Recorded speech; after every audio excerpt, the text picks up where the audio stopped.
Jai Bhim, a Tamil language film, has been rated the top film by users on IMDb, beating classics such as The Shawshank Redemption and The Godfather. It's the latest in a line of hard-hitting Indian movies telling stories of repression against Dalits who are at the bottom of a rigid Hindu caste hierarchy, writes film journalist Aseem Chhabra.At. At the beginning of Jai Bhim, police officers are shown separating a group of suspects based on their caste. Those who are from the dominant castes are asked to leave, while others who are Dalits or belong to tribal communities are asked to stay back. Later, police file false charges against those in the second group. It's a stark, disturbing scene, with frightened men standing in the corner, somewhat aware of their fate, a reminder that such activities occur routinely, and how precarious are the lives of the marginalized, especially Dalits. In small towns and rural India, Dalits make up about 20% of India's population, and despite laws to protect them, they continue to face discrimination and violence.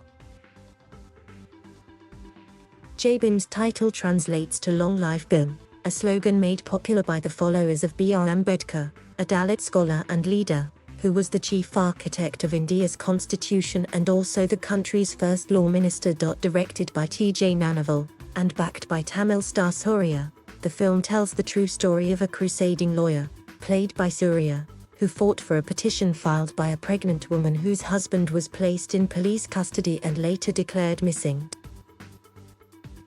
Jai Bhim is part of a new movement in Tamil cinema where a number of young filmmakers are narrating stories of repression against Dalits. In the last 30 years, beginning with the observance of Ambedkar's centenary in 1991, the Dalit movement has been growing in Tamil Nadu, said film historian S. Theodore Bhaskaran. Forgotten Dalit ideologues of the 20th century were redeemed from history. The ideas of Periyar and Ambedkar spread through the writings of many Dalit writers. In the last decade, some of the writers moved to cinema and made films.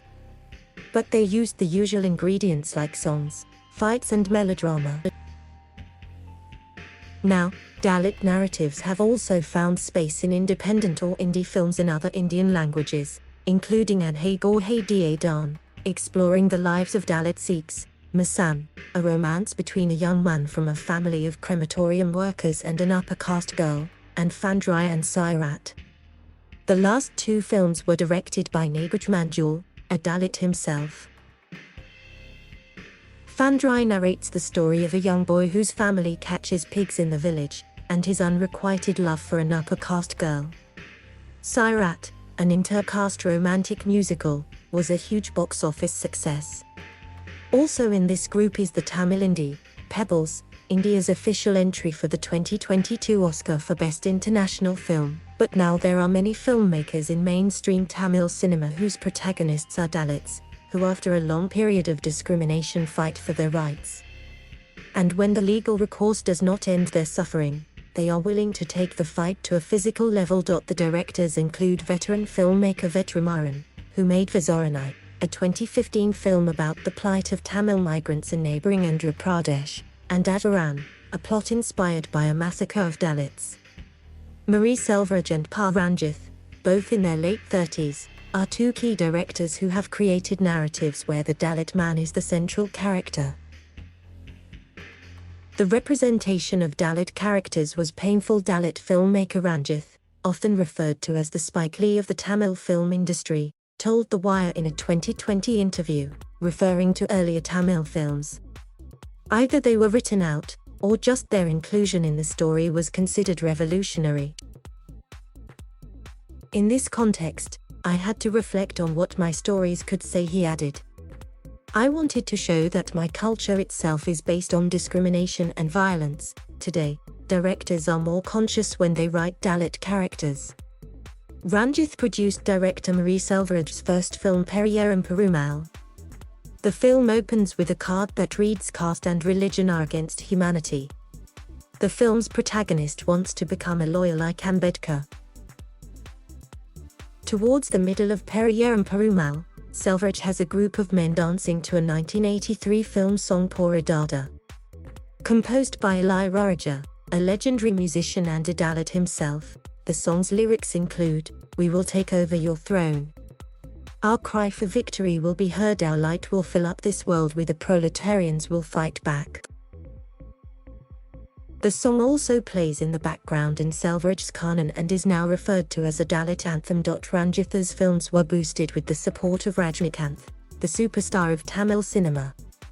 The actor was moved by the stories narrated to him and agreed to play the lead in Kabali and Kala. And in his latest film, the nearly 3-hour-long Sapata Parambarai, Ranjith explores the boxing culture among Dalits in Chennai city, deeply influenced by Muhammad Ali, and his activism, whether it was against the Vietnam War or racism in the US.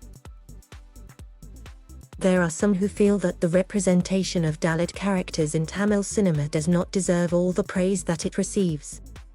Leena Manamakalai, director of the 2019 film Adathi, an unfairy tale, a disturbing story about a young woman from an ostracized Dalit community, feels the new cinema has not exactly moved the needle.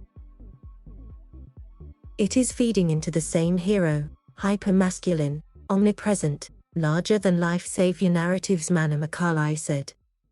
I still see women characters portrayed as mere props or cheerleaders to their husbands' lovers and the underprivileged communities waiting for their heroes to save them with their axes, guns and sickles, from generations of discrimination. But it is clear the audience is watching the new cinema. Jai Bhim did not open in theaters, so there are no box office numbers to support its popularity. But its 9.6 user rating on IMDb has propelled it to the #1 slot on the online database. With inputs by Sudhajit Tilak, Aseem Chhabra is a freelance film writer and author, most recently, of Irfan Khan, The Man, The Dreamer, The Star. Thank you for watching. Please subscribe.